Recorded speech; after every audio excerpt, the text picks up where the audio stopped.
Hey, everybody, it's Adam. Adam and Creditberry. Well, the first week of the new year is almost over, and woo, it has been a doozy so far, hasn't it? I mean, 2024 came out swinging. Cat Williams spilling all the tea and leaving no crumbs. Gypsy Rose Blanchard getting out of jail. Finding out that Stephen Hawking went to Epstein Island. Of course, it wouldn't be America without a school shooting, this time in Iowa, on the first day of school. And then Trump at his rally in Iowa telling people that they just need to get over it. A naked man cannonballing into the Bass Pro Shop Aquarium.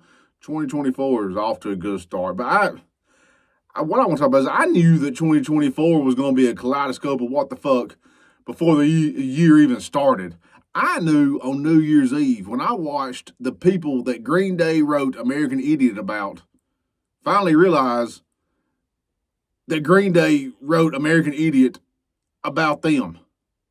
I mean, Green Day performing on one of those New Year's Eve shows on TV, changing the lyrics on American Idiot to I'm not part of the MAGA agenda, and MAGA lost their damn minds. Did y'all not pay attention? Did y'all not ever pay attention to what the original lyrics are? Did you not even realize the original lyric was I'm not part of the redneck agenda and it's alluding to George W. Bush and warmongering? That song is 20 years old, and y'all are just now realizing that Green Day isn't one of y'all? It took y'all that long to do your own research? I mean, I seen MAGA's heads just collectively just blowing up, screaming that obviously this means that Green Day is for big government, for the Biden regime and the woke agenda, and dumbass arguments like I thought punk was supposed to be anti-establishment. Turns out Green Day's nothing but pro-establishment. Green Day is anti-fascist. They're Antifa. I mean, y'all just only see black and white. They can never decipher past the third line, which I guess is why MAGA never noticed that line in American Idiot, and only now realize it. But you know what? It makes sense. It makes sense to me that MAGA, that y'all wouldn't get it. With MAGA and right wing in general, y'all's overall history of using music that is actually pro everything you are against. Do you know how many times I've seen right wingers sing something by Rage Against the Machine? You know how many times I've seen right wingers play Killing in the Name of by Rage Against the Machine?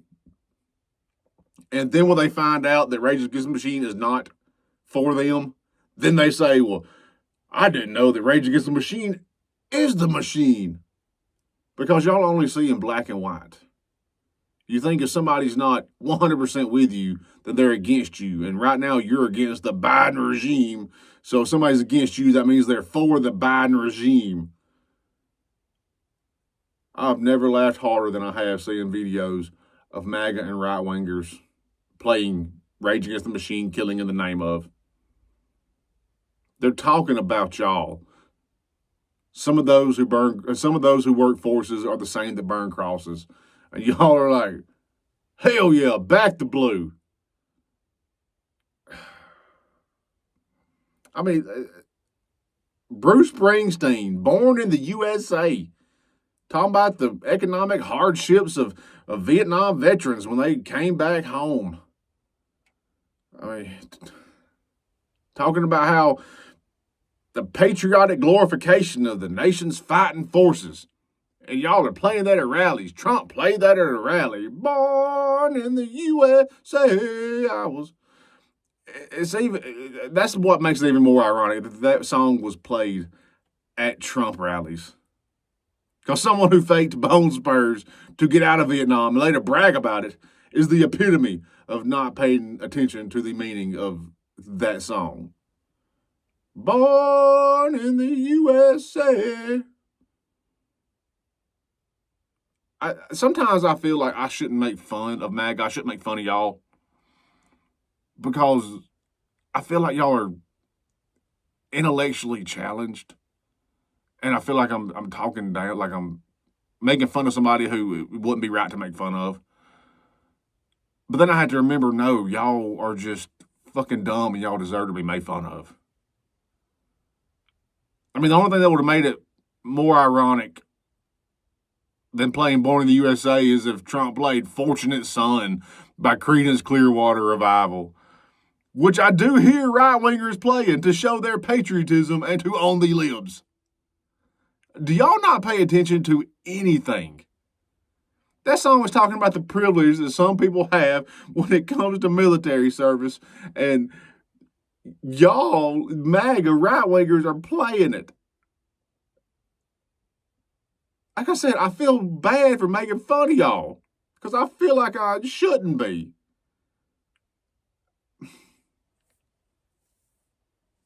People who support Trump playing Fortunate Son by Creedence Clearwater Revival when Trump is the Fortunate Son to get out of military service by faking bone spurs and brag about it and say that his Vietnam was actually avoiding STDs.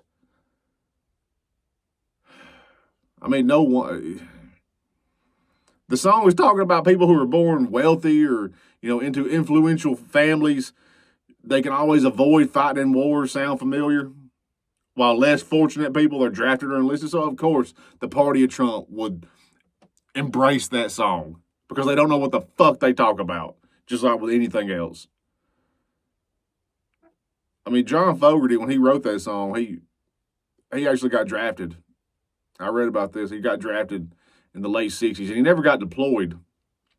But he did work, I think, at Fort Knox during that time. And he saw politicians who were actively supporting the war while also actively doing everything they could to make sure that their children didn't have to go to the war. Born in the USA. It's just funny to me when right wingers will embrace a song that stands against what they believe in. It's so ironic to sing that. Like, I'm waiting to see some right wingers start playing "Born This Way" by Lady Gaga. We're gonna get there eventually. Gonna give it some time, and we will get there to where there's a MAGA rally playing "Born This Way." What? I was born a patriot. It's just how I am. Love for my country is in my blood. I mean, right winger, they will unironically sing, "This land is my land." Not even bothering to decipher the lyrics, not even bothering, they just sing it. And now y'all's comprehension level is fucking low as shit. Blindly patriotically singing a song that hollers for the country to make its bounty available for the rich and the poor alike. And Rower's like, "This land is my land. This land is your land." They will embrace a song that is about everything they are against because they don't pay attention. And when it's so obvious that they can't be oblivious to it anymore, then they holler, "Keep your politics out of music," which is what they're hollering at Green Day now. Motherfucker, they've had their politics in music since 2004 when they originally wrote that song. But only now are you paying attention to it. Taylor Swift and Green Day should shut the fuck up. But hey, Kid Rock and Ted Nugent, it's our kind of musicians. Well, of course they are. Washed up and out of date. The right screams about protecting kids. Yet those two, Kid Rock and Ted Nugent, have songs talking about banging underage girls.